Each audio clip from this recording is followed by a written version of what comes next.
मैं हूं आबिद हुसैन शेख, आपका खैर मकदम है 4 टीवी न्यूज कर्नाटक एक्सप्रेस में।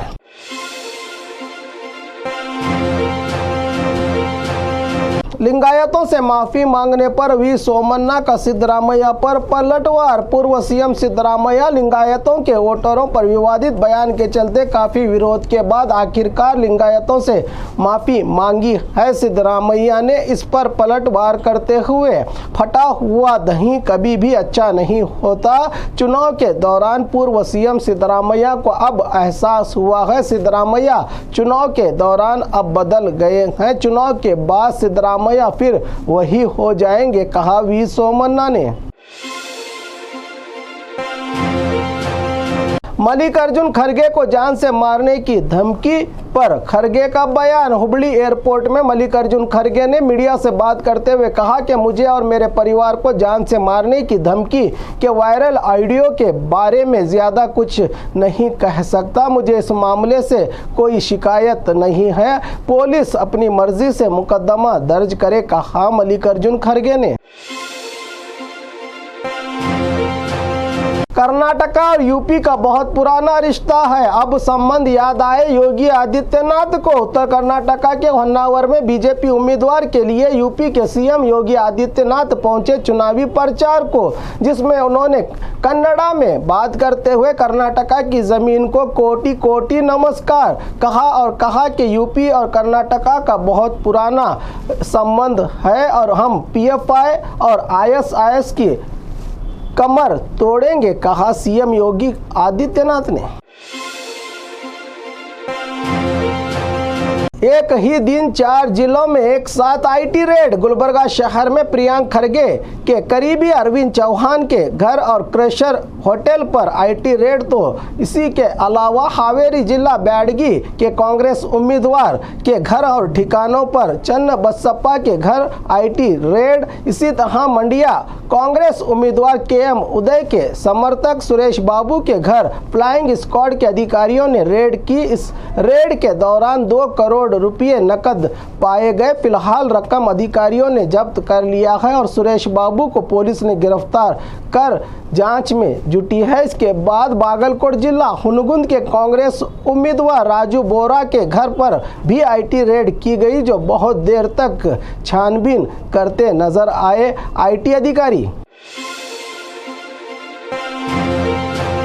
राज्य में 3 दिन शराब बंद। राज्य में होने जा रहे विधानसभा चुनाव की उल्टी गिनती शुरू है, जिसके चलते कल खुले आम चुनाव प्रचार बंद और सोमवार सुबह 6 बजे से घर घर जाकर वोट मांग सकते हैं। नेता और पार्टियां कल शाम 5 बजे से मई 10 आधी रात तक शराब पर पाबंदी। पूरे राज्य में कल शाम 5 बजे से 3 दिन नहीं मिलेगी शराब। नतीजों के ऐलान का दिन 13 मई को भी सुबह 6 बजे से रात 12 बजे तक रहेगी शराब की दुकानें बंद।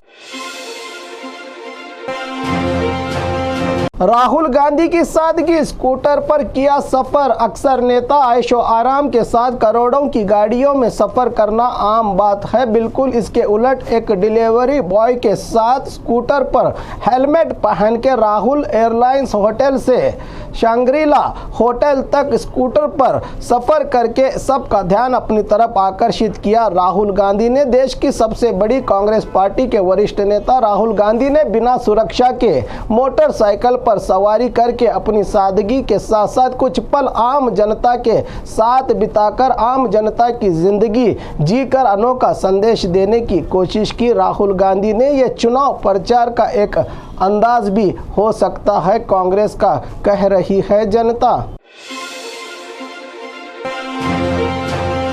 रोड शो के दौरान प्रधानमंत्री पर फूलों की बारिश। राज्य की राजधानी बेंगलुरु में प्रधानमंत्री का मेगा रोड शो।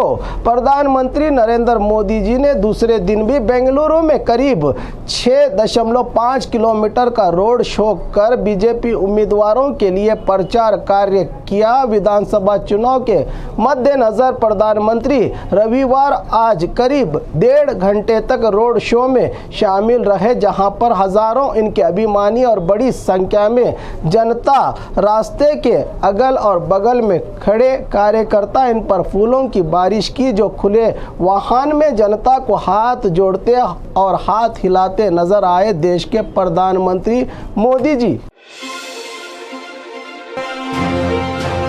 राज्य में कांग्रेस की लहर चल रही है, 100% हम सत्ता में आएंगे, सिद्धरामैया का भरोसा। राज्य में कांग्रेस समर्थक लहर चल रही है, कांग्रेस का सत्ता में आना 100% तय है। इस बार चुनाव में पूर्व सीएम सिद्धरामैया ने तीखा हमला करते हुए भाजपा पर कहा कि लोग बीजेपी सरकार के भ्रष्ट प्रशासन से थक चुके हैं। राज्य में स्थिर विधानसभा है लेकिन सुरक्षित सरकार नहीं दी जा सकती। सुरक्षित सरकार के बिना लोगों के उम्मीदों को पूरा करना असंभव है। जनता ने फैसला कर लिया है कि पूर्व सीएम ने कहा कि स्पष्ट बहुमत से कांग्रेस सरकार को सत्ता में लाने का कहा सिद्धरामैया ने।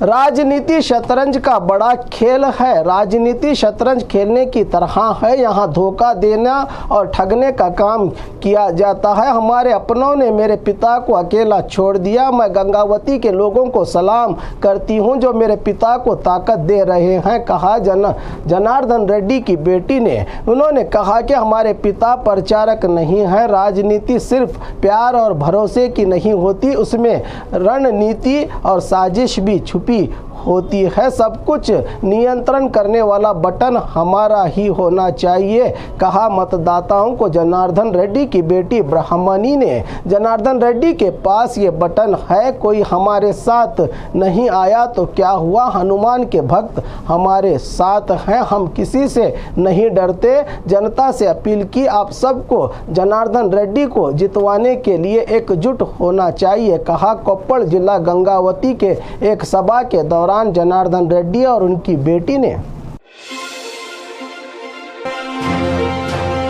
कल होगा एसएसएलसी एग्जाम्स के रिजल्ट का ऐलान। मार्च 2023 एसएसएलसी एनुअल एग्जाम 31 मार्च 2023 से 15 अप्रैल 2023 तक आयोजित की गई थी। सभी सब्जेक्ट्स के आंसर शीट्स का इवैल्यूएशन समाप्त हो चुका है। एसएसएलसी एनुअल एग्जाम्स रिजल्ट 8 मई 2023 यानी कल सुबह 10 बजे घोषित करने के लिए कर्नाटका स्कूल परीक्षा और अवमूल्यन बोर्ड ने एक प्रेस कॉन्फ्रेंस में इसकी जानकारी दी। आप तमाम छात्र कर्नाटका के रिजल्ट वेबसाइट पर अपने नतीजे देख सकते हैं। मेरे रहते किसी भी कीमत पर वक्फ जायदादों को वापस लेकर रहूंगा, यत्नाल का बयान। बीजापुर जिला तोरवी ग्राम में Bijapur BJP city MLA Yatnal ने एक सभा के दौरान बात करते हुए कहा कि इस ग्राम से मुझे रिकॉर्ड वोटिंग मिली है। तोरवी ग्राम पंचायत इतिहास में जो विकास नहीं हुआ वो मैंने किया है। मैंने सिर्फ हिंदू समाज का काम किया है। किसी का भी फोन आए सर खराब मत कर लेना, तुम्हारा सपोर्ट मुझे चाहिए। मेरे रहते किसी भी कीमत पर वक्फ जायदादों को वापस लेकर रहूंगा। तोरवी लक्कम्मा देवस्थान की 18 एकड़ जमीन किसी को लेने नहीं दूंगा। कर्नाटका की पूरी वक्फ जायदाद को वापस लेना ही हमारा लक्ष्य है। हमारे तमाम समाजों को एक होना चाहिए। हमारे समाज ने कभी गुंडागर्दी नहीं की। हमारी सरकार का आना और मुझे बड़ा स्थान मिलना इस बार तय है, कहा यत्नाल ने।